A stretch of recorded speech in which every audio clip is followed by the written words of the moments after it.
podcast where two longtime friends and sometimes a guest talk about their favorite games from the perspective of an average player. My name is Andrew Kimball. And I'm Dylan Wren, and we are your friendly neighborhood gamers.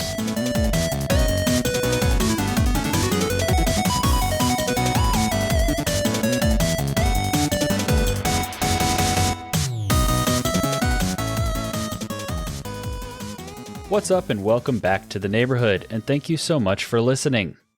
On today's episode, we are joined by Seth Campbell, author of the Eldritch Depths, a dark ocean punk fantasy series that has been described as Waterworld meets Bloodborne meets Pirates of the Caribbean.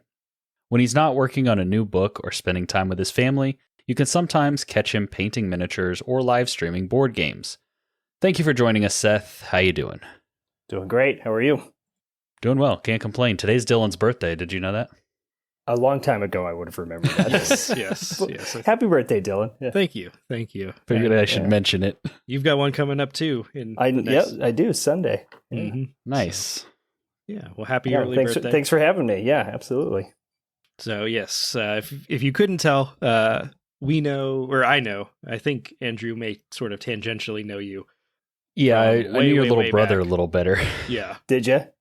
Yeah. And so we grew up sort of around each other. I remember Seth had this big like painting of the Lord of the Rings map on his wall of like one of their houses growing up.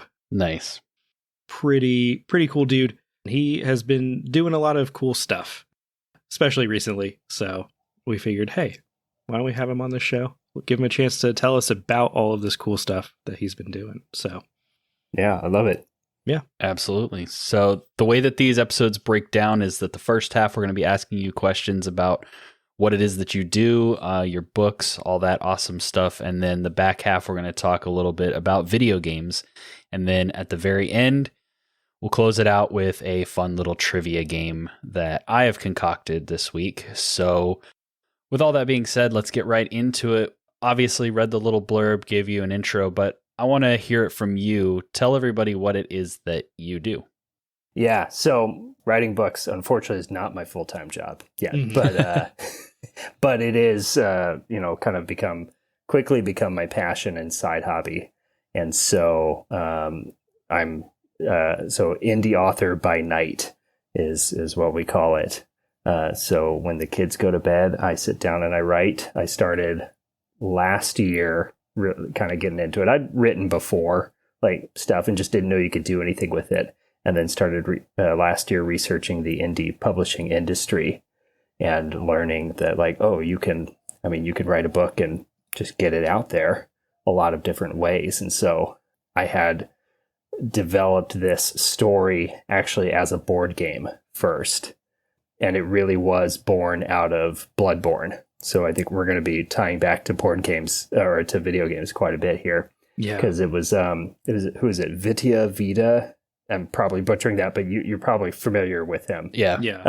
Yeah. So he had an art contest for Bloodborne 2, right? And somebody had done like this like seafaring version of Bloodborne where there was like these cities on ships and you would go between them and you would hunt whales and use like nautical themed stuff to hunt these eldritch monsters on the oceans. I was like, that is so cool.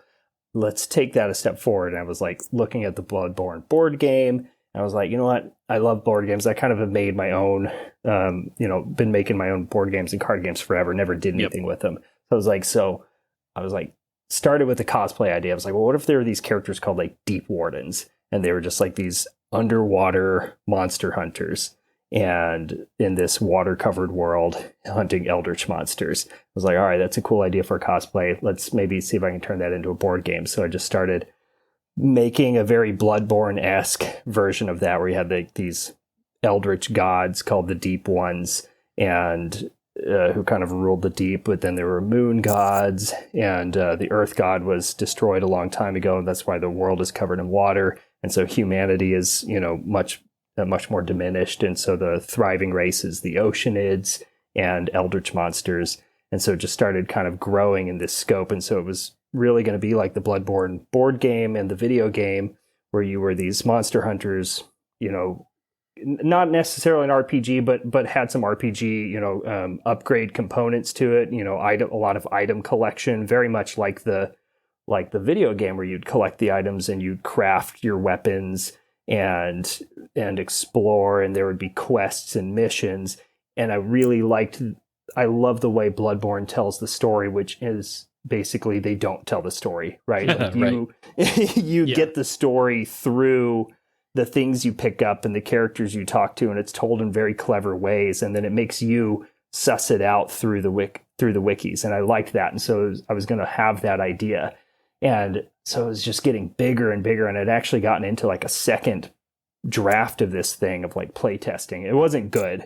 I won't say that. It was very far from like being a publishable board game, but it was growing bigger and bigger, and so I've been working on that for like a year or two, and I was going to actually start writing novellas off of that, just like this world that I've developed, and just start writing some stories. And my wife was like, why don't you just write the book? She was like, especially if you're looking at a side hobby that you can maybe even sell, board games aren't going to be it to start, right? So write the book first. I was like, okay. So sat down, and by that point I'd had 2 years of world building done. Nice.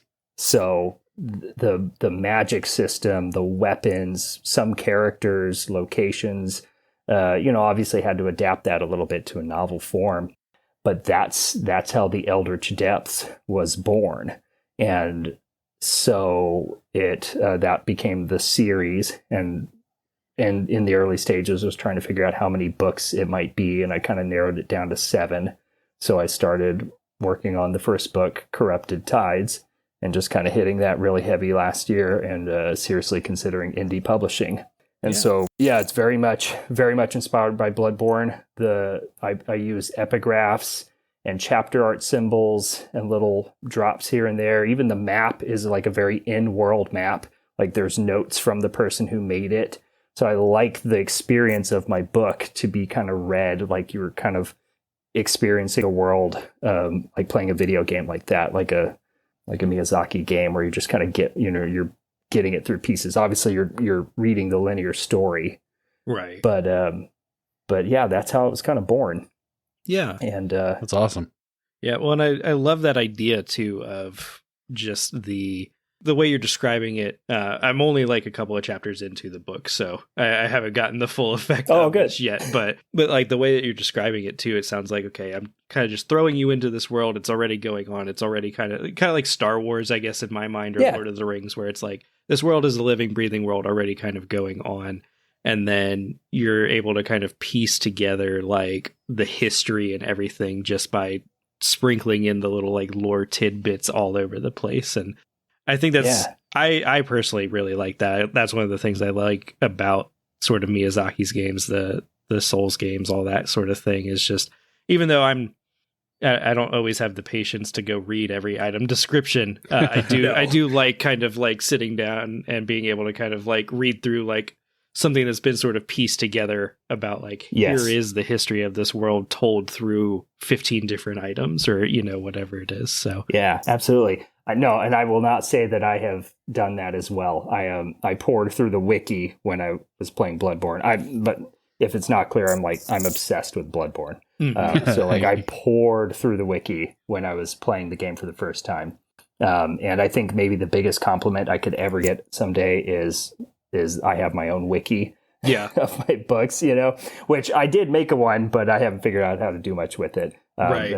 We'll see if it ever goes anywhere. But yeah, I love that idea of just like, and that's why I wanted to include epigraphs and drop little things and kind of slowly build the world. So you get hints of what's happened.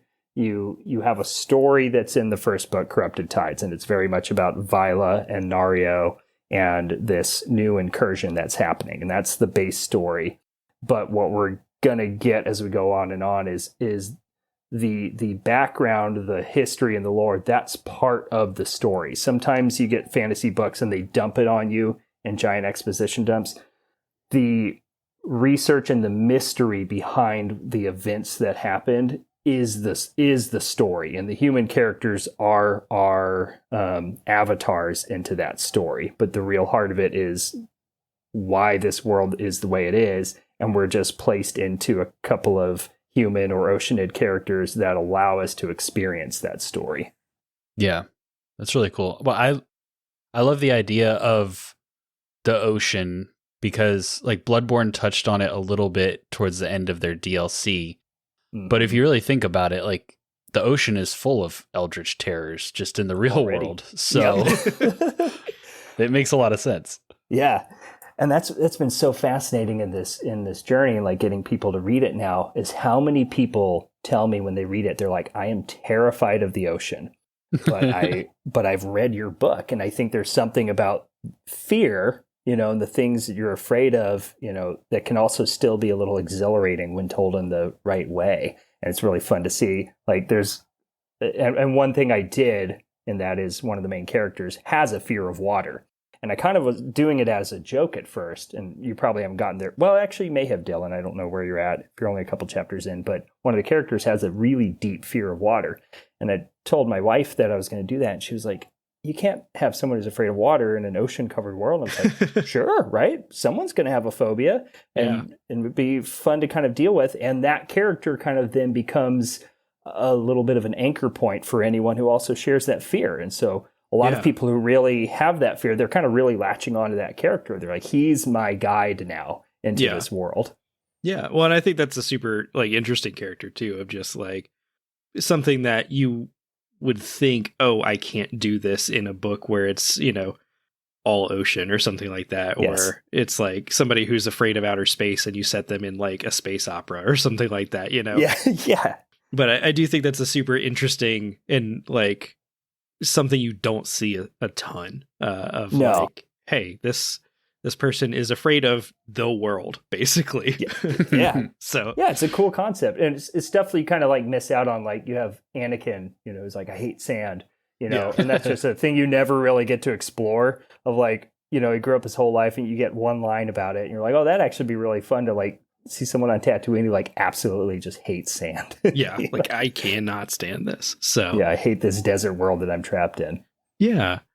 So I think you have mentioned this a couple of times, or sort of tangential things off of this, about and just kind of how you got all of this going. But like what's kind of been the drive? What's kind of been the impetus to do all of this creative stuff? Because like you mentioned, like you've been doing this creative stuff for a long time. I remember sitting in like a campground somewhere, me, you, and your brother creating like a card game of like ants and bugs and stuff fighting each other. I probably still have some of those somewhere. And so it's like, this is not something that you just like got into over the past couple of years as like a fun little hobby. It seems like something that's been kind of like a part of you for your entire life. And so what's kind of been that drive, that impetus to be doing all of this stuff, if you have any thoughts on that?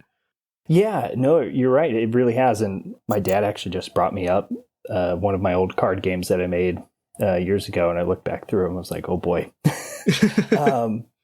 But yeah, I think, keeping my hands busy, keeping my mind, like my mind's always kind of racing. I've never officially been diagnosed with ADHD or anything, but I and I would never like necessarily put a title on myself, but there's definitely a hyper activity going on. Yeah. That it's constantly moving. And if I'm not putting it out into something, it kind of drives me nuts. And for me, my day job right now, that's work, and I focus there and I get it done. But the stories and things that are going on in my head, I just got to get them out in one way or the other. Whether it's painting models is storytelling. The way you're crafting the character and the way they look.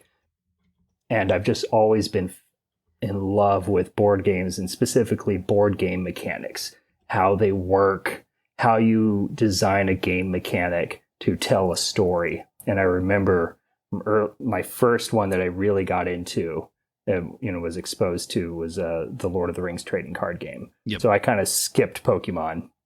My parents didn't let me do that one, but I got into the Lord of the Rings card game. And the Lord of the Rings card game was such an amazing synergy of story and game mechanics. Like you could exert your characters to do extra actions, and you could only have 9 fellowship members, and you would travel the locations, and the way they told the story and to use the game mechanics to tell the story was just incredible. And so I was always trying to like recreate that. And so that's definitely what led to a lot of like just playing with board games and things like that. So then writing, storytelling, it's always been a part of that gameplay is, telling that story. But as I've really gotten into writing, I kind of treat it like game creation, of like the mechanics of the book writing and the mechanics of storytelling and how I move my pieces to craft the plot and get people where they need to go. It very much works in sync in my brain. And so it's kind of filled that hole. And then there's also the potential for it to be a monetary, some extra side money.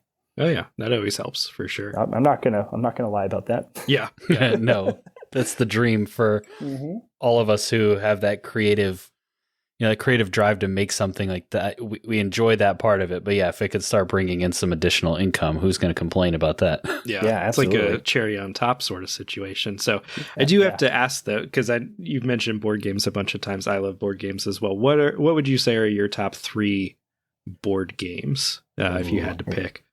You're gonna make me narrow it to 3. Okay. Well, Shadows of Brimstone. Okay. Which I don't know. I think you were maybe had followed my previous. Yeah, I watched some of your streams of that game. So yeah, it's a tabletop dungeon crawler that's set in the Old West around a town called Brimstone, and you are basically cowboys fighting eldritch monsters. And it's you get new sets, you collect new monsters, and build your game. And so it's got some D&D RPG elements, and so it's an ever expanding thing. And so my wife got me a set of that a while ago and got pretty obsessed with it and have a pretty extensive collection now. So that one's got to be in my top. And the funny thing is I don't actually play it much. Yeah, that is the struggle. Yeah, because it's hard to, it's a huge one to set up. But I was you can play it by yourself, which seemed sad. So then my wife was like, well, why don't you like stream yourself playing it? Yeah. I was like, okay. So that's when I started Darkstone drinking. Before I got into into writing, I was streaming myself on YouTube, doing like drinking games to Shadows of Brimstone. But in your mid to late 30s, late night drinking games to board games is not a sustainable thing, and is also not going to grow an income. Yeah, true. So, quite the opposite, actually. yeah, very much. It was quickly becoming clear that it was like that couldn't last. But that's my top one. That one is just incredible. Number 2 would be Abyss. Okay. Which is like the political machinations of sea folk. There's like whale people and starfish people and all these different underwater courts, and you pick one of the different factions and try to control the political landscape of this underwater world that looks like it was born out of Aquaman. I mean, they're literally like fish people. And you're making bets and you're trying to win people over, and it's a very fast-paced game. And there's a Kraken expansion you can bring in, and so that one's probably my number 2. So I would definitely tell anyone to check that out. It's pretty easy to get into. It's not quite as big of a setup. And then number 3 would probably be Darkness Comes Rattling, and it's another great story. You're these kind of these tribal characters, and each one of you has a spirit animal. And so in the game, you can transform into your spirit animal at times, I think. And so you can become your spirit bear and take on different powers. And so you have this circular board, and around the board is this black snake. And this big ethereal black snake is threatening to eat the sun. And so every turn, the sun is traveling farther down the path. So you need to travel in the 4 regions of the world to the 4 winds and complete quests and missions and gather up your strength until one of you is strong enough to enter the snake. And so then when you still have to beat the time, though. If you enter the snake too late in the game, you're not going to make it. So you've got to try to boost your strength, and you're all running around the board trying to get better and get weapons. And when one of you feels like you're strong enough, then you enter the snake. The other people stay behind, and they are battling off the dark forces on the world and sending energy up to you to keep you powerful as you make your way through the snake to try to get the sun back. And it's I think we've actually only played it once because it's also a lot, but that's definitely got to be my number 3. Nice. Very nice. Those sound very interesting. I'll probably go add them to my like board game wish list on Amazon after we get done here. Cause oh, definitely. But I can commiserate with you of like the most awesome, the most interesting and coolest board games are usually the ones that take up like, an hour to set up and then take up so much table space you can't like leave them set up, and also take like 5 hours to play sometimes. So it's just like, I don't get this one out and played very often, but it is a good one.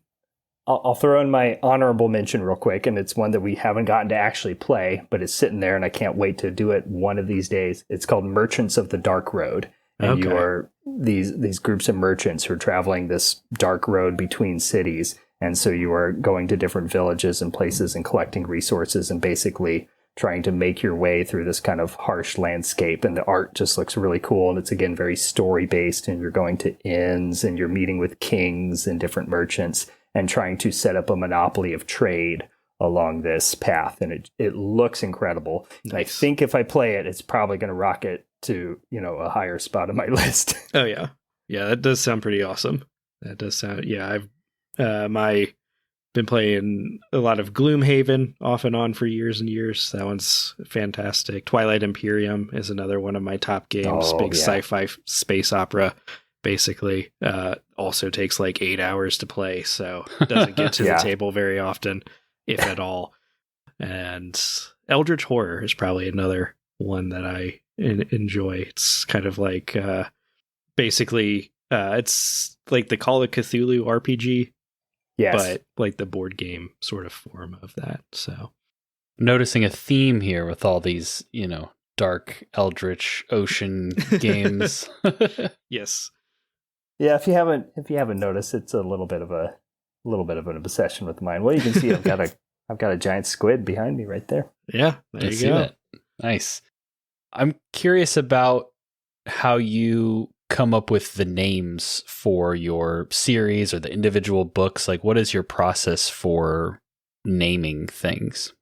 Yes, my process. As far as like naming the series, that was pretty easy because once I had the theme down of we've got eldritch monsters and these characters named Deep Wardens and they are, hunting eldritch monsters. Well, Eldritch Depths kind of, it sounded cool and it came pretty quick. And it was definitely Eldritch Depths was a good like capture, title. And then, you could build from there.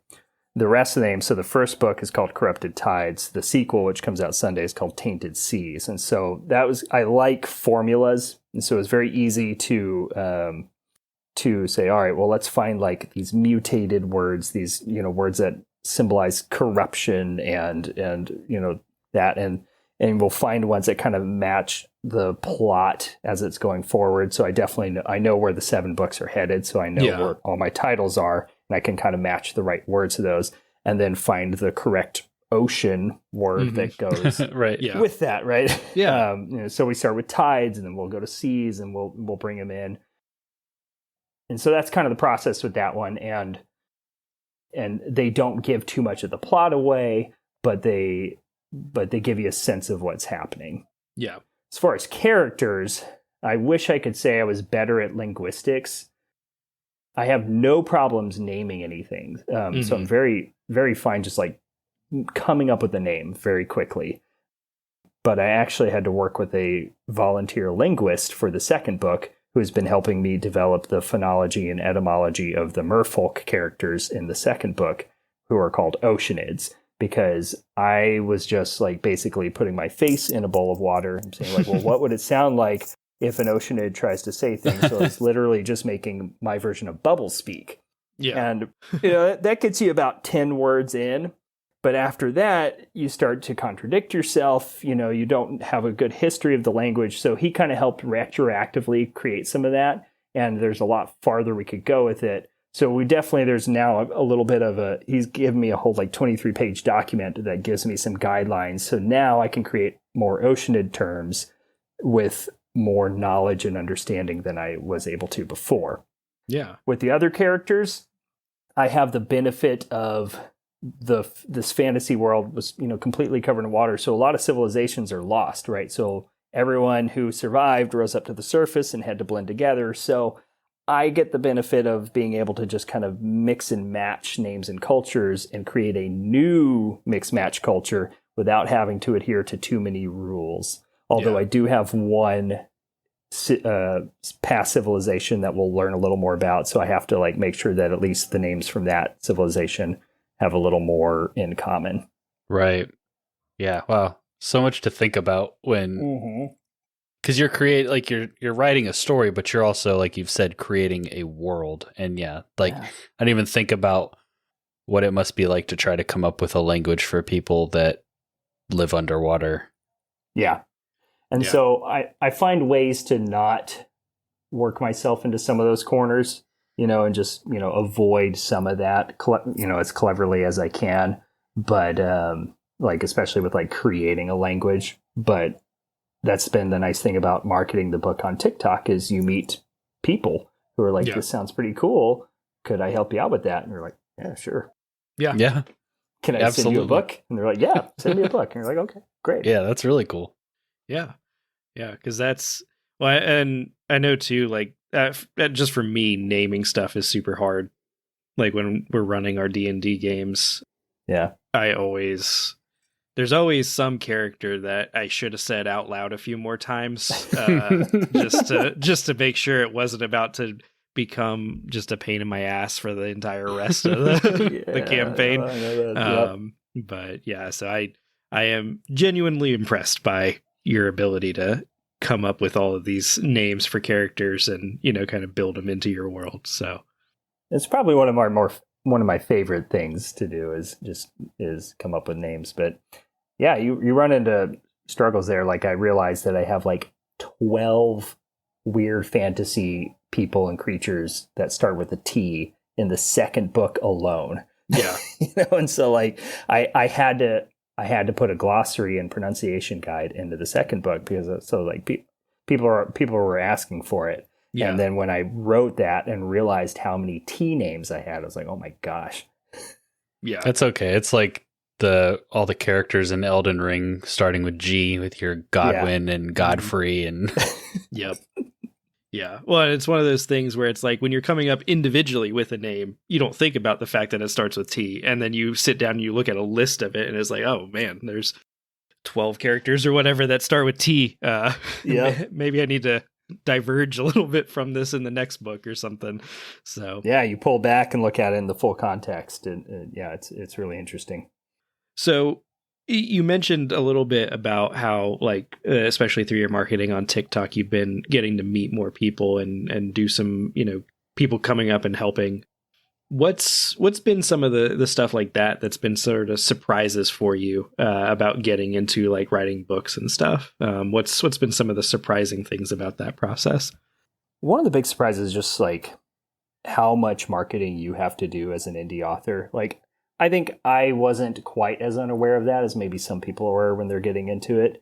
But, unless you have a huge budget to push your books out, you realize really quickly that, it's up to me. I have to find ways to let people know that my book is out there, especially if it's not just readily available on a Barnes & Noble shelf. And even then, to get it on a Barnes & Noble shelf, you have to market to Barnes & Noble and convince them to get your book. Yeah. So that was a big. I learned that pretty quick and jumped in fine, but I know that's a big struggle for a lot of people. Of I wrote the book. I got to get people to know that it's there. Yeah. So that was definitely a big one. One of the big just a good surprise is just again the people you meet and the community you kind of build. I actually met my audiobook narrator on TikTok. I was starting to think about how to do an audiobook and found a person. I really liked the snippets and things she was doing. And I just reached out to her and said, hey, do you want to audition? And she did and was great. And so we signed an audiobook deal together. And now Corrupted Tides as an audiobook. And she's working on the second one. And that's something I had no idea even how to go about when I was working on a book, just the next steps, the different versions and how you get those people. meet them. Yeah, that's awesome. And remind me too, you may have mentioned this already, but how long, I guess, what has this whole process been going on? Like from starting to write Corrupted Tides to like finishing it. Now you're on book 2, coming out soon, working on book 3, I think, from what I remember from your social media posts. So. Yep. Working on book 3. So I really started writing in April of last year. So we've hit the year mark of when I started. So I published Corrupted Tides. And that was one of the things I researched when I got into it, of the different routes of indie publishing and ways of success. And one of them was, a good one was keep your books between 90 to 100,000 words and try to put out 1 a quarter, which would be about 4 a year. So I thought, well, maybe I could do 3 a year and then maybe 2 novellas. Seems doable. And so I started writing it. And so I published the first one in December.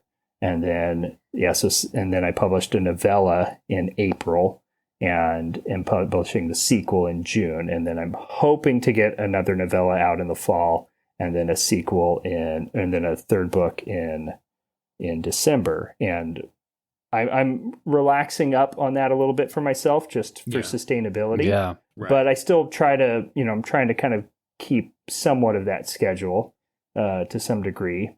But yeah, I've really actually only been doing it a year now. But like I said, the world building, which is a huge part of it, a lot of that was done. So that was huge. Yeah. So you already had the setting. It's just telling the story that had already been developing. Yes. Gotcha. Do you set goals for yourself as far as like, I'm going to write so many words a day, or I'm going to, like you mentioned earlier, writing when the kids go to bed, but like to have this amount of writing done at this point, how do you do that? I did have those goals. And especially when I was first starting to like really kickstart it, and you really quickly realize, how difficult it is. And I don't really struggle with writer's block, and I write pretty fast, so that wasn't a huge problem for me. But, getting into that routine, I had to kind of set those goals and like, well, if I want to publish by this point, and I have to, go through an editing process, which I self-edit right now. And then I use beta readers and ARC readers to kind of help with that. You still have to have a timeline. So it's like, well, if I need to have this out to beta readers in 3 months, then and I'm shooting for a 90 to 100,000 word document, then I gotta, I either need to be hitting this amount of words per week. And before I was trying to hit a certain amount of words per day. I've relaxed that now, where it's more like I need to hit, this amount of words by the end of this month, because I also now, writing my third book, I kind of know where I hit my strides. Mm-hmm. I get a third into the book, and I know that the story's going to flow. And so those first 30,000 words are going to be kind of hard to get out. And then the last 60,000 are going to just blast out, and then give myself enough time to really come back and rework the drafts and edit it. And so I'm getting more comfortable with my own process there. Yeah. So I'm less strict on daily guidelines, which has definitely helped the kind of the manic the manicness to some of it.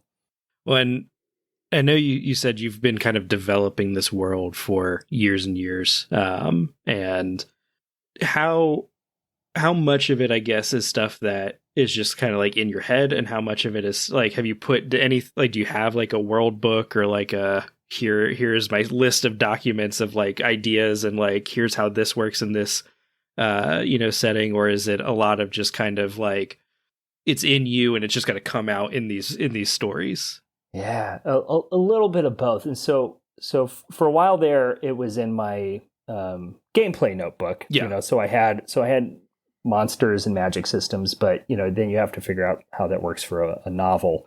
And so I do have notebooks, and for a while I was trying to get it all in there, but that wasn't working super well. And so there was a lot of discovery that was happening in the books. So I consider myself, I don't know how familiar you are with the terms, but there's, in the writing world, they call it like plotter versus pantser, someone who really plots out everything, to the, nth degree, and someone who just flies by the seat of their pants while writing. Yep.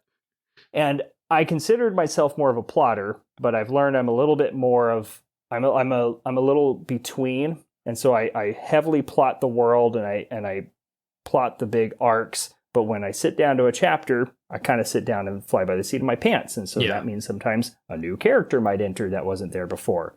You come up with a new word or a new you have your rules that you still have to play in, and so there is a lot of discovery, and so it was becoming too cumbersome to put that all into a notebook. So now the notebook is now just to like jot down ideas and get it out of my head that I can reference later. But now I use a program called Campfire, which is what I write all my drafts in. And Campfire has that set up, they have modules. And so they have like a module called locations, timeline, magic systems. And so you can, if you're writing and you think of a new character, you just go to your character bar and you create new character and you type in their name, and you can throw in a background, you can throw in a lot more information. I usually just throw in some quick little snippets, and it saves it up there, and then it'll highlight that character's name whenever you type it in your document, so you can find them too. So if you come up with a cool event or a magic system or a food, throw it in the sidebar now. So now my pantsing, I can organize it over there. Yeah. And then the great thing about it is you can save it by project. So I created an Eldritch Depths project. So now whenever I write a new book in the Eldritch Depths series, I link it to that so I can go back and reference it. Nice. And that has been incredible. Yeah. And so now the notebooks really are just to like get some things on paper. Cool.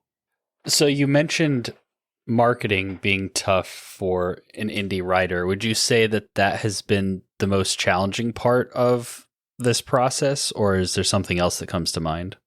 No, for me, marketing wasn't too bad because I just kind of approached it, just get out there, be kind of goofy. I'm learning the limits of how much you can actually reach on TikTok. Like I'm not going viral, so I'm kind of, slowly getting new followers. So I'm having to think about, all right, I need to probably invest in a little bit of an actual marketing budget to, do ads. And so I am starting to do some ads and things to bring in people who aren't in the spheres on my social medias. So not too much of a challenge. The biggest challenge is just finding time to do it. I've got 2 kids under 6 and a full-time job and family and social obligations. And so just like finding the time, and probably the biggest challenge is like more just being easier on myself to not, that it's okay if you don't make that writing goal. If you have to have a more relaxed deadline, that's probably the biggest challenge, is calming down, I would say. Yeah. I mean, you've written more books in the past year than George R.R. Martin has written in the past 15. Wow. Right? So. That's true. That's not hard at this point, though. That's true. He set that bar pretty low. Yeah, I've surpassed him and Patrick Rothfuss and exactly. And Scott Lynch, so I feel good about that. But I don't want to become them, right? So true, there's that fear. Yeah. Those are definitely names that are put around as like, careful of that burnout, because you don't want to become a Scott Lynch, Rothfuss, or George R. R. Martin. For sure. Make a lot of promises that you can't end up keeping. Oh yeah, because I think that is sort of the other end of the coin, other side of the coin is like, okay, I'm really enjoying this. I'm really enjoying getting this stuff out here. But then it's like, you wake up and just some days, some nights, it's like, I don't want to do this right now. I don't, so letting yourself do that when you need to helps kind of stave off that burnout. Yes. So what have been some of your favorite or most rewarding parts about, writing this book? Or if you want to dig further back, Shadows over Brimstone or Darkstone Drinking, any of those kind of things that you've kind of done as like creative endeavors. Yeah. Discovering my love for painting models was really fun. So when my wife gave me Shadows of Brimstone, I never really done that before. So learning that I love that was really cool. And so now, last year I treated myself for my birthday and got a subscription box to Archer Print and Paint Studios, and I got a 6-month subscription to that, and I still have a ton of them. But that's been really fun, just kind of a nice little therapeutic, make some time for myself. And actually, I've been now teaching my girls how to do it. Nice. And one of them really likes it, and so I got some cheap models from Amazon. And so when we have time, we'll pick like a Sunday, and she and I will sit down together, and, she makes it rainbow colored, or like, it turns black, but it's cute and it's fun, and we get to do it together. So that was kind of a fun discovery of learning that I like to do that. But one of the biggest, there's nothing like holding your own book. Like once you've written something like that and you get it out there and you spend all that time and then you get that first physical copy, it's really cool. It's not as cool as holding your child for the first time, but it's pretty close. That's awesome. Yeah, I can imagine. Yeah, that is cool. So what would you tell somebody that wants to do what you're doing if they are interested in writing a book? Or sometimes I have flipped this question and I say, like, what would you tell yourself starting out, knowing what you know now? Yeah. Telling someone else, I would say, really think about what your goal is. If your goal is to tell a cool story and create art, then just understand that maybe only a handful of people will ever read that art if you don't, treat it like a business. Getting into it, I wanted to tell a story. I had, worlds of information to get out there, and I love doing that. But the secondary motivation of treating this as a potential monetary endeavor definitely, knew that I had to kind of do some business research. And so I made strategic decisions in how I would structure my series, how many books I would put out, and how I would make the process go so that I could make it sustainable as a business model. And then knowing that I would have to put extra work in to, get it out there and to get people to read it. And so that's what I would tell other people is, do you want to sell books or do you want to tell a story? Because if you want to sell books, that's not the most natural for a lot of authors. Right. Yeah. And for the people who are trying to do it indie, like that's all on you. So just understand that and think about some business models there. And if the answer is, well, I really just want to have art, then just know that, the level that it's going to be read is going to be equal to the level that you're able to put into it. What I would tell myself, give myself a lot more time in the editing and proofreading process. That, it's one thing to get a bunch of words on paper, but it's another thing to really take the time to delve into them and make them good and finalize the product on the inside. So there was a lot of scrambling at the very end of Corrupted Tides right before it was published that I'm not feeling now with the second book. That's good. But with the first book, I was like, oh my God.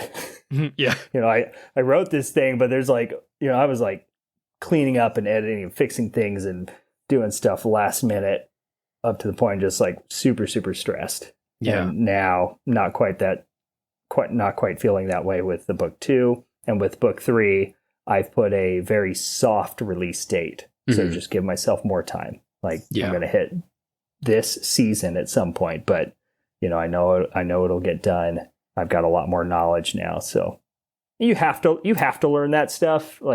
But that's what I would tell myself. Just like, hey, give yourself just a little more time. Right. Yeah. Maybe write the book before you give a release date, right? That seems like some excellent advice. I think now we're going to, unless you've got anything else that you want to shout out real quick about the sort of book writing side of things, I think we're going to shift into more of the Seth as a video gamer side of things and give you a chance to tell us a little bit about what have you been playing lately? Yeah. Bloodborne. Yeah. Always. Good answer. It's never uninstalled. Which is, you caught me at a good time because there was a period there where I have not actually touched a video game in a long time because I did not allow myself to have fun outside of writing books. But I'm back into it, and nice. I haven't. So the 2 that I'm playing are God of War Ragnarok and Bloodborne. And nice. Unfortunately, I haven't touched God of War Ragnarok since probably January, February. But I'm gonna now that I've kind of got a little more of a video game schedule set back up for myself, I'm going to hit that one again. But this is actually only my second playthrough of Bloodborne. For as much as I talk about it, I've only played it once. So I started getting on TikTok and streaming myself playing live for a second playthrough. And this time I'm not pulling up the wiki, I'm not pulling up the maps, and I'm just kind of like re-experiencing it. And people will get on and watch, and it's a lot of fun. So I do that about once a week right now. And I'm going to try to work God of War Ragnarok back in there as well. Favorite boss or least favorite boss in Bloodborne? Oh, man. Orphan of Kos. So I did not ever actually beat Orphan of Kos in my first playthrough. I kind of gave up. I was like, I just think I can't do it right now. I did beat the game. Right. But I didn't beat Orphan of Kos. And yeah, he's awful. Yep. I think that would probably be on a lot of people's lists. Yep. My favorite boss, like, it kind of depends on your, what you're kind of going off of, but favorite one to fight, I really liked fighting Ludwig. I mean, it was like super, super hard, but I really liked fighting Ludwig, and I like Vicar Amelia a lot. I think just the vibe, and just when you enter the room and she transforms, she's great. Yeah. The Shadows of Yharnam were kind of the least impressive for me. Like, they were fine. Yes. Yes, I hate the Shadows of Yharnam with a passion. The Celestial Visitor, by the time I got to him, I'd kind of gotten a little overpowered at that point and beat him pretty quickly. They were cool. They were very interesting. And that was like, when I got to that point, I was like, oh, this is gone in a direction I was not expecting. But yeah, I'd say probably my favorite would be like Vicar Amelia. Yeah. And maybe Ludwig. And I think you're right, too. I think a lot of times you hear like, ooh, Lovecraftian cosmic horror. You don't think, like most of the time when games do that, they don't lean super heavily into the alien side of a lot of that. And Bloodborne was not scared to kind of be like, yeah, there's some weird alien stuff going on in this game. Yeah. They threw it all in there. I mean, they literally, and yeah, I just love how much of different of that they threw in. Actual celestial intruders, werewolves, and the strange afterlife. And just every all those different aspects, just and underground kingdoms from centuries past. I mean, when you read the rest of my series, like that so much was just so inspiring of just like how many layers and layers of different things that you could put into one game and still make it a cohesive whole. Right. Mm-hmm. Yeah. And the way that the story unfolds, just absolutely love that game. We big fans here. If you couldn't tell, big fan. Yeah, I see a Bloodborne poster back there. Yeah. Oh yeah. And we know a lot of you listening are also big fans of Bloodborne.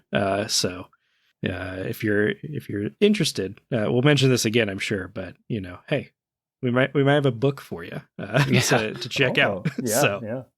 One thing I should say real quick, as we're telling people to come read my books, they are very graphic in what they call spicy content on TikTok, and also violence and language. So they are not for if your tastes are not to that. Yeah, right. They're very, very graphic. However, I do have actually a cleaner version that removes all the NC-17 content and the language. It does not remove the violence, but it does remove the language in the NC-17. So if you want a dark, gory, violent ride, but without any of the other content, I do have clean versions of the main books for those. Interesting. Nice.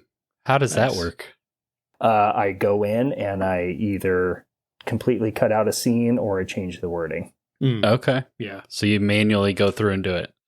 Yeah, I go through and manually do it. I did kind of set up the book as I was writing and be like, I wonder if I'm going to need to do this. So I'm going to like just make that an option for myself. Yeah. And it happened because I met a woman on TikTok and her son was becoming obsessed with my videos. And she was like, yeah, I'm probably going to just have to read the book to him because he has some some disabilities. She was like, I'm going to have to read it to him. And I was like, you know what? I'm just going to go and do the clean version. I'll just, cut to black at these scenes, and then I'll change all the F-bombs to crap, and we'll go from there. And I released it, and it doesn't sell as much, but people do at least appreciate that. And that's kind of the cool thing about being an indie author. Yeah. It was harder in the second book because there's one page where I use the F word about 24 times in a single page. So I decided to just go ahead and do the TV edit version, and I just replaced it with the word Finn. And so now the word Finn is used. It's kind of a fun version. So it's like, you finning finner. Yeah. and so it becomes a little comedic. Yeah. But I do just like to put that out there for people that when I say it's dark, it's very graphic. I don't censor any of that. That's interesting. It's really cool. It's like you hear about TV edits, and obviously in like the music world, you can get like the clean or explicit versions of the music. Walmart version. Yeah, exactly. But I guess I'd never really heard of books doing that before. So that's cool. They don't really. Yeah. Well, I think it's like you said, it may not do crazy numbers or something like that, but I think options are better, especially if you can make it like not a huge hassle on yourself to offer both, because some people, like you said, like there may have been people that just would never have even picked up the book if there weren't this other option, and you've captured some of them too. That's cool. Or may not have wanted to read their son that version of the book, which also a positive. Yeah. And it just gives people options. And for people who are interested in that, they see it and they're like, oh, that's kind of fascinating. Well, I kind of like to see what the other version is. Nice. Taking it back to gaming, how long have you been into gaming? As far back as I can remember. I kind of figured. I remember. So my dad was kind of a big gamer. He was an late 70s, 80s kid. So he was big. And he's a computer guy now, so he's always into that. So we had an original Nintendo, and I remember watching him play and playing Mario. And then we upgraded to the NES, and like family video game nights were always just a very fond memory. And going to Blockbuster and renting the game you didn't have. I'll go ahead and go on one of my anecdotes that I love, like one of my favorite memories that I like confessed to my parents years later was when I played Pitfall, the Mayan Adventure. I don't know if you guys remember that one. The name sounds familiar. I remember Pitfall, but I'm it not was sure. a sequel. It was a sequel to the old Atari Pitfall game, and you're this kid in the Mayan jungles looking for his dad, and it's got this kind of Indiana Jones vibe, and it's a platformer. And you're going through these temples, and it was really, really hard. And you have this sling, and you're just, fighting creatures, platforming around. And for whatever reason, I couldn't save the game. So, or you couldn't save it and then come back to it later. So you had to pause. And maybe that was just something to do with memory cards, beyond me. But I was probably 9 or 10, so I didn't know what to do. Yeah. So I remember getting to, I was getting close. I was probably, just a few hours away from beating this game.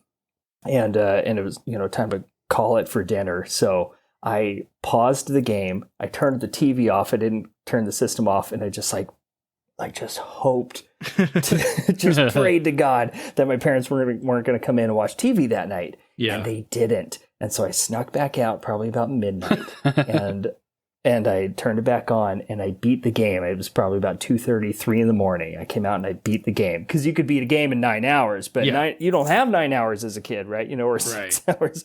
So I got those extra 3 hours in. I beat it. What you find out at the end of that game is your dad is the original Pitfall character, and they had him he was actually the pixelated character. You defeat the Jaguar God, and your Pitfall dad comes out. And my mind was blown as a kid. Yeah, that was maybe my first introduction to plot twists. Right. I was like, that's awesome. What? Yeah. So yeah, I've always been into them. Huge love for them. You know, we've always had a system in our house. Got a PS2 when I went to college, and you know, played a lot there. And I still have one, and yeah, still a big part. Need to make more time to do it because it's still big love. Well, do you have a preferred favorite console? This is kind of our like, are you Xbox, PlayStation, Nintendo? Do you have a favorite? Do you not care? Or, you know, like, tell us a little bit about that. PlayStation as an adult. I'm a diehard PlayStation brand. I just like some of the exclusive titles, like Bloodborne. Yeah. And you know, the God of War series. I'm a more of a single player action RPG guy. Yeah. Yes. I'm not a hardcore gamer. I would say I'm a little more on the casual side of things, but I'm definitely more of a single player action RPG, and I just like a lot of the options that are on PlayStation for that. But you know, there's always going to be that soft spot for Nintendo 64. I mean, it was just an incredible system, and we'll still like we get what games we can, you know, to play on our Wii. Like we still have one of the Mario parties that you can play on the 64 there. The 64 Mario Kart. Yeah. You know. Oh yeah. They're Zelda. We've got Ocarina of Time on the Wii. It's just an amazing system. Oh yeah. Yeah. The N64 seems almost like ubiquitous for like our generation of like, hey, that was a really cool console there. So that controller, man. Yeah, that part was a bit weird. Such a weird controller, but you figured it out, you know. Yeah, like as a kid, you didn't care. You just ignored one side. You didn't know there could be a weird controller. You're just like, well, this is what I've been given, so I got to learn and get better. Yep. Right? Yep. Exactly. I think I know the answer to this next question, so maybe you can give me top 3. But what's your favorite game of all time?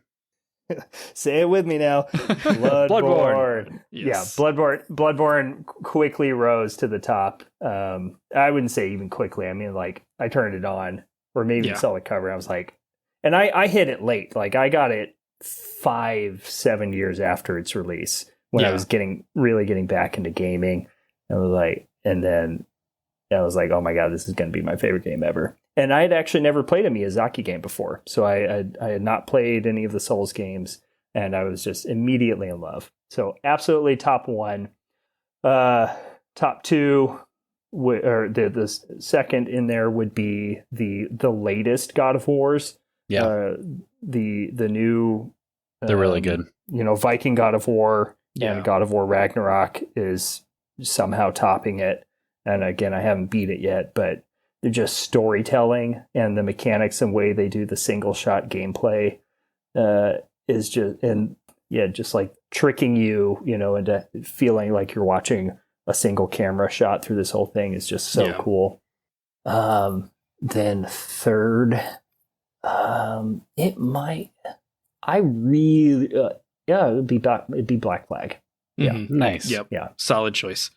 Yeah. Black Flag was just, unfortunately I sold it because I kind of played through it all, and you know what, but I might get it back and do a playthrough again. Yeah. I was gonna say it's usually pretty heavily discounted, so you can pick up the that era of Assassin's Creed games pretty cheap on the regular. So yeah, that was one of the first games I remember 100%ing was Black Flag. That's so good. Oh, I'm going to throw a tie in there. Greedfall. I don't know if you've played Greedfall. I did play a little bit of Greedfall. I have it, I know it's not the aesthetic looks amazing, and I'm like, I want to play this. It's just, I know it's a longer game, and so it's just about finding the time. It's not actually too bad. You can do a playthrough in about 30 hours. Okay. In gameplay time, that's not terrible. Yeah. And so I played through it twice and started a third playthrough, all within about a month and a half. It's not a perfect game, but they were trying to do interesting things that I think you can kind of, so I haven't played Baldur's Gate 3, but I think you can kind of see like the type of stuff they were trying to do with how you're at, you know, and I think, you know, Mass Effect type stuff, like more impact with how you relate to the NPC characters and how it affects the world. there was cool things they did with travel time and its effects on missions. And so it was kind of it's not an indie game, but they're a low budget studio. And so they're just neat little tricks they did with the locations and the environments to kind of reuse things, but change certain aesthetics so you didn't quite notice. So there's cool technical stuff in there.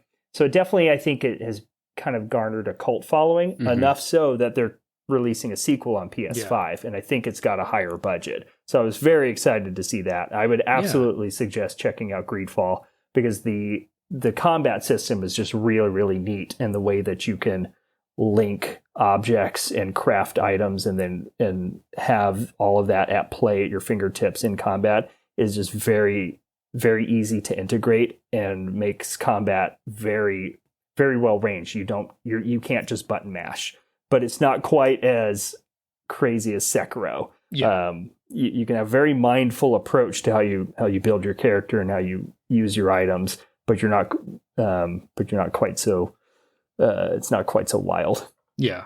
Greedfall is the studio that made that is Spiders, who their most recent game was Steel Rising, where they did like the alternate French Revolution, like mechanical Souls-like thing. And they are like, when I think AA games, like studios that are trying things, like have creative ideas, but don't quite have the budget to like take it all the way. Like they are the perfect example of that. Because what I played of Greedfall, I totally agree, was really like unique ideas and cool stuff in there. Same thing with Steel Rising, but there's just that little bit of like lower budget jank in there. And it's like, if they can ever just kind of find that happy medium, I think they could like really skyrocket as far as like being a studio that like everybody knows.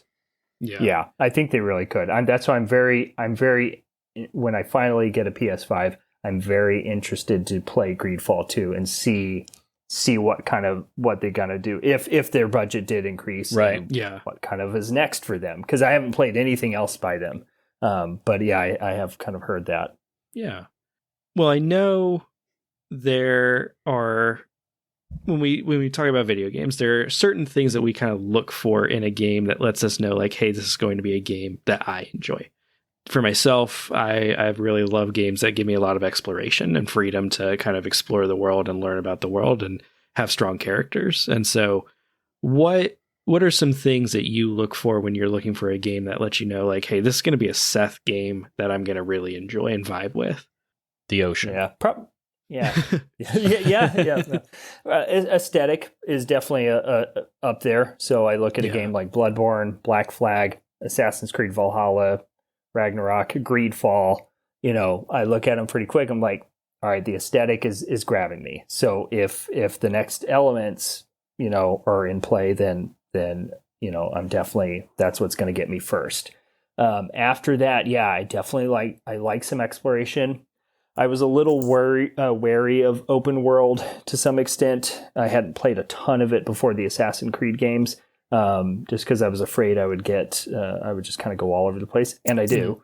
Yeah, this was a valid fear. But I like open world games that corral me enough, and I feel like the Assassin's Creed games do that really well. Bloodborne has an element of that, like when you get into it, it almost feels open world. Yeah, but it's not. So it's very cleverly keeping you in. Just the way that the game kind of keeps going, and like you could go through the whole thing, if you don't die, and it feels like this big, open world between it all, but it's not. And so I like games that are very cleverly designed like that. And Greedfall has those kind of elements. And so I like an open world that gives me some good parameters. I'm not as big into crafting. Crafting overwhelms me. Yeah. So I like items to some extent. I like the trick weapons of Bloodborne. Yeah. So I like having cool weapons, but the ins and outs of crafting a character build and an item, they just kind of overwhelm me, and I get kind of to a point where I just can't keep up. So that is not going to be a selling point for me. Variety of weapons and costumes and things you can do with your character is nice, as long as it's very seamless for me. Yeah, well, and I think that makes sense too. Yeah. And I would definitely agree with you on like the crafting side of things. I think a lot of times it's not only is it overwhelming and confusing, a lot of times it's just unnecessary. Yeah, kind of tacked Yeah. on. Yeah. You know? Yeah. So Yeah. Yeah, that would be a complaint of God of War, you know, the new ones for me. Like the craft, you know, there's a lot of crafting to it, and I kind of just like, I'm like, all right, well, this armor looks like it's making me a little stronger, so and I look cooler when wearing it, so I'm going to put that one on. But I don't know which magic it's blocking. Like I can't do it. You know, for someone who's so interested in mechanics, and you know that it does kind of overwhelm my brain a little bit, so I kind of tune out. Yeah. And so as long as the game doesn't punish you too much for that, which, you know, the games we're talking about don't do that too much, you can still get through them without a pristine crafting build. Yeah. Then I appreciate that. So if you give me some cool monster hunting or some, you know, lush landscapes, then I'm easy to please in some of that regard. You mentioned Greedfall 2 on the horizon. Are there any games that you're looking forward to that are upcoming, or maybe games that you just haven't played yet, but you got them like lined up on the docket? Yeah, because I'm not as, you know, I don't have a PS5 yet, so I haven't been staying quite as up to date on some of the things that are coming out. As soon as they put another God of War, because you know Ragnarok's not going to be the last one. Yeah. I know they've hinted they're going to Egypt or other places. Obviously, that one will be immediately on my to buy list. I know. So Ghost of Tsushima is one that I hear a ton about. I have not played. I really want to check that one out. Talk about. I also hear a lot of yeah. I've watched gameplay of it. It looks beautiful. Yeah. And I've heard a lot of dissent about the new Assassin's Creed that's coming out that's set in feudal Japan. Mm-hmm. Like finally they're doing that. Yeah, I've heard a lot of people I've learned a lot of people now being like, well, why? Because Ghost of Tsushima already kind of did it perfectly. But I'll still probably check it out because I'm not quite a stickler for some of that. Like if it looks beautiful, and Assassin's Creed is known for crafting historical landscapes in such an amazing, fantastical way. That's one of the beautiful things about those games. And so if you can let go of some of that, they're really fun to explore. So I will probably check it out. Yeah. I'll be right there with you. I'm still on the Assassin's Creed train. It's getting lonely over here, but I'm still riding it. Syndicate. I can't just do a top three. Mm-hmm. I really enjoyed Syndicate. Yeah. I didn't beat it because I was too busy running around exploring Victorian England trying to 100% it. Yeah. So I never actually ended up beating it. But Syndicate, again, just such a great vibe. I mean, God, that game was. Yeah, I'm really pretty cool. sure that Syndicate and Black Flag and Odyssey and now the upcoming Japanese one are all the same studio. So there's something there. There's something there. Yeah.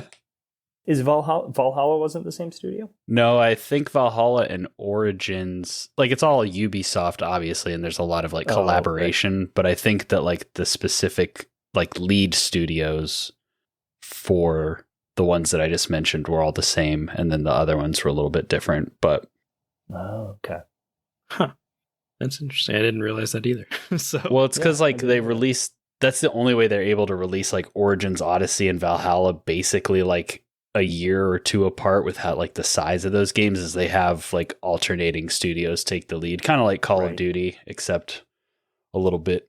The studios aren't as famous for the games that they developed, like Call of Duty. Yeah, because it's your actual technical production houses who are producing the work. So you have it's like your Warner Brother brand, but you have your different directors and your technical team. Yeah, well, I think that was all of the gaming questions that we had off the top of our heads. Unless there's anything else that you want to shout out, I think we will probably roll into our closing segment, the trivia game Andrew has set up for us. Oh boy. Yes, I was wrong about Assassin's Creed, Black Flag, but Odyssey, Syndicate, and the upcoming one are all by Ubisoft Quebec is the studio. Oh, okay. But yes, it is now time to roll into our closing segment for this episode.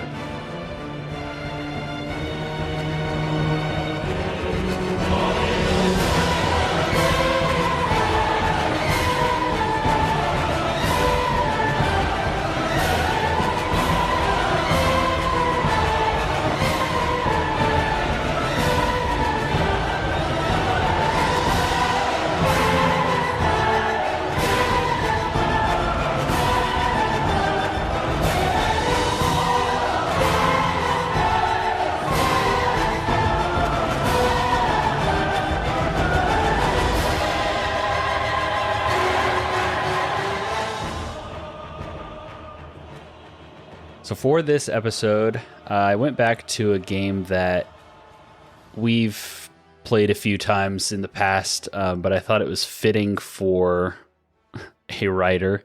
It's a game that we call Synonym Role. And the idea behind the game is that I have taken titles of video games and I have gone to like thesaurus.com or synonym.com and I have found synonyms for the words in the title of the video game. So I will read out the like jacked up synonym version of this game title, and your job is to guess the original game that it was based off of. So as an example, Gloomy Spirits is Dark Souls. This is going to take me a while. So I think I have like 9 of these, so hopefully we won't have a tie because I did not come up with any sort of tiebreaker. But So you guys... this is Dylan versus I. Yes. Are we shouting them out at the same time, or are we going back and forth? Shout it out. When you got it, just shout it out. Okay. Cool. All right. So the first game here is Drink Skull. Drink Skull? Drink Skull. Cuphead. Yep. Oh. Cuphead. Oh, that makes sense. That was hard. Are they going to get harder? No, probably not. For me, yes. All right. The next game is The Excavation. Obviously, the is not a synonym. The Quarry? Yes. Okay. The Quarry. Yeah. Next, we have Monarchs of the Decayed. Monarchs of the Decayed. Lords of the Fallen? Lords of the Fallen. Oh, okay. I was like, Kings of the Dead? Like, I don't... Yeah, that's where I was going to go. I was like, I don't know that game. I was like, I was trying to rack my brain. So, yeah. And I only remember that one because someone brought it up on your Discord the other day. Oh, yes. Join our Discord. Yeah, if you're not in our Discord. It'll help you in the games. The next game I have here is Monumental Fraud Vehicle. Grand Theft Auto. Yeah. Yep. It was hard to find a synonym for vehicle or for auto that wouldn't like give it away. Yep. Yeah. All right. Proposal of Obligation. Call of Duty. Call of Duty. There we go. Nice. Nice. You guys are blasting through these. The next one I have is Realm of Conflict Art. You say Realm of Conflict Art? Yeah. World of Warcraft. World of Warcraft. Yep. That's it. And I had to look up war and craft as 2 separate words. So that's why I did conflict art. Yeah, I was like, 4 words. Okay. Next game on the list, Protected Nucleus. Dylan looks like he's close. Armor Core. Yep. Armored Core. That is it. Dylan, I could see the wheels turning on that one. Yeah, Like, you felt like you were right there. I had like armor down and I was going through it. I was like, I don't. You gotta like, if you get that one word, you're like, you gotta narrow it down to one. You're like, okay. Well, and my brain was like, it should have been thinking of like titles, but I was thinking of like the actual characters in the games. And I was like, that is not helping me right now. I need to. All right. Next we have Comparable a Hydra. Comparable a Hydra. Comparable a Hydra. I don't know what a Hydra is. I mean, I know what a Hydra is. All of the other synonyms on the list with like alongside Hydra were way too obvious, so I had to go with Comparable a Hydra. And I'm glad they're not all super easy. This is a long-running game series that recently changed its name, kind of rebranded a little bit.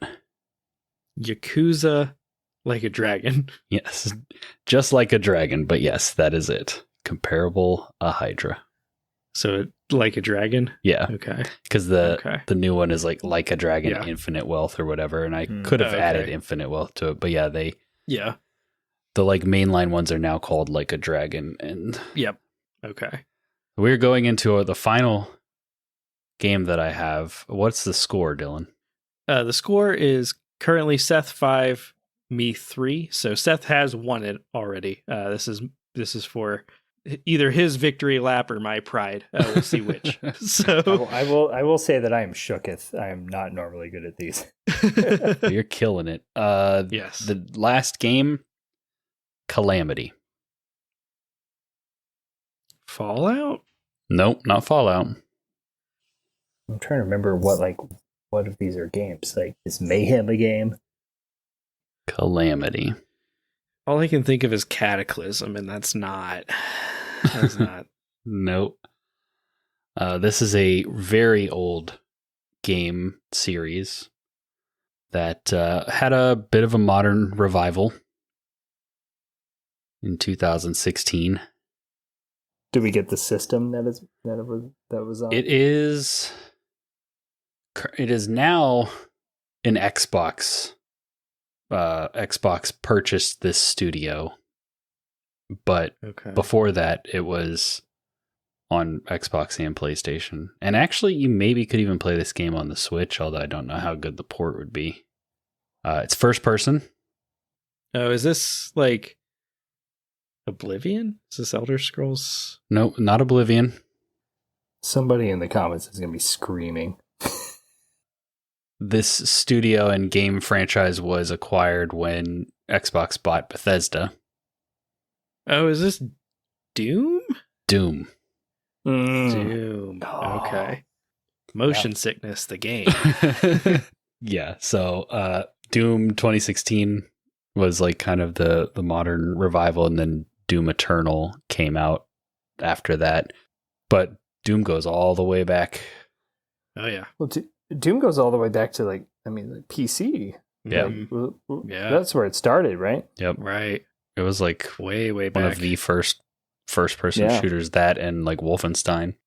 And then Quake. Yep, Quake. Yeah. Yep. I remember my dad and his friends used to have Quake parties. Nice.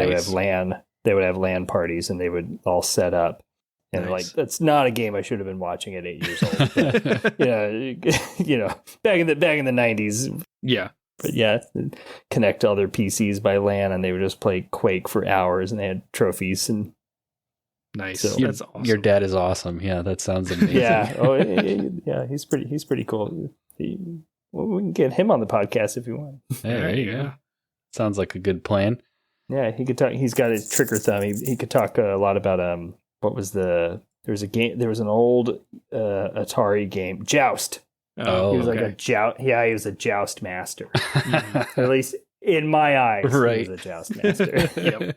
Yep. Oh, that's awesome. Well, congratulations, Seth. You beat Dylan at Synonym Role. You emerged victorious. I think you were kind of underselling yourself there, saying that you weren't going to do very good at it because you were knocking them out of the park. Yeah. Well, I surprised myself. So, well, thank you so much for coming on the show. This is the part of the episode where I want you to plug all of your stuff. The easiest way for people to follow you. You've mentioned TikTok in the conversation, and so like, where are you? Where can people find you? We'll get all the links and stuff from you and put them in the show notes for this episode as well. But yeah, just let everybody know where they can keep up with you. yeah. Well, thanks for having me. This was like an absolute blast. So Yeah. thrilled to be here. When Dylan reached out, I was like, oh yeah, absolutely. And thank you for being flexible around my time schedule. Yeah, sure, for sure. Yeah. Happy to. Yeah, I'm on TikTok. I think the official handle is Seth Campbell Writes, but then you have like your secondary title that you see you as is SM Campbell Author. So my author name on my books is SM Campbell. So you can find me there. And then Instagram is also Seth Campbell Writes, or it might be SM Campbell Author. I can't even remember my own handles. No worries. I know the struggle. Yeah. Yeah. Yep. I'm going to look up my Instagram. Yes, on Instagram, I am SM Campbell Author, but there's two lower dashes between SM Campbell and Campbell Author, but you should be able to find me there. You can find me on Facebook at SM Campbell Author. I'm trying to keep it a little succinct now. And then I do have a website, smcampbellauthor.com. And so you can get my books directly from me if you want signed copies there. My biggest presence is probably TikTok. So if you really want to know like a lot more about me and like see some of the world building and my marketing, TikTok's definitely the place to go. But you can find me on Instagram and Facebook as well. Yeah. Awesome. And so they can get your book through your website. Any other places they can like go and find your books? Yes. So the book is available on Amazon. So ebook, it's also Kindle Unlimited. So if you've got the Kindle Unlimited plan, you can, read it for free. You can get paperbacks or ebook from Amazon. It is available on a lot of online retailers. So Barnes and Noble, Walmart, all of those, but pretty much only online, but you can get it from there. And then it is available on audiobook. So you can find that on iTunes, Audible, and there's like one other big one that I can't remember. But then if you want signed copies with like extra goodies and things, you can get them from me. And again, if you go to one of my social pages, I've got a link tree, and it's Seth Campbell Writes, and it has all the links to places you can buy it. I've got a readers Discord, so if you're reading and you want to jump into the Discord and like have chats while you're going through the chapters, we have a lot of cool stuff there. My audiobook narrator is on there. Cool. And she's on TikTok. You can follow her because she does live working sessions. So we're keeping the process pretty active and engaged for people. So yeah, go to any of those and check it out. But yeah, you can get the book pretty much most online places. It's not really in a lot of physical stores, but you can get physical copies anywhere online. Awesome. And you said the second book comes out Sunday? Second book comes out Sunday. The first book and the novella are out right now. The second book comes out Sunday, and we're shooting for a third in the winter. And the audiobook for the second book will also hopefully come out in the winter. Nice. So awesome. the second book will have just come out yesterday when you're hearing this, if you listen to it. That's when right. It releases. Yeah. So, yes. Nice. Yeah. Well, and like I said earlier, I know we've got a lot of Bloodborne and just From Software fans out there. And so if you happen to also like Waterworld, Pirates of the Caribbean, all that kind of stuff, maybe check this book out. Do, like Seth was saying earlier, maybe do a little bit of like reading about some of the material that might be in there and make a decision on like if you want the clean or the dirty version. And I do put content warnings in my book, so it's all there. Here's a big disclaimer though. There's no actual pirates until book 3. Okay. A lot of my marketing, I wear a pirate hat, but I had to actually kind of get on there and be like, because someone read the book and they were like, wait a second, there wasn't a single pirate in this book. I was like, nope. I never said it was a pirate's book. I said it had a pirate aesthetic, but there will be pirates if you're patient for the third book. So patient for pirates. Sneak peek there too. Exclusive. Right. Nice. Cool. Well, again, thank you so much for coming on. We really appreciate it. This has been a ton of fun. Happy birthday to both of you again as well. Thank you. That just happened to work out this way. That's really interesting. Yeah, absolutely. And then, to everybody listening, thank you all so much for listening to this episode. We really appreciate it. And we will catch you on the next one.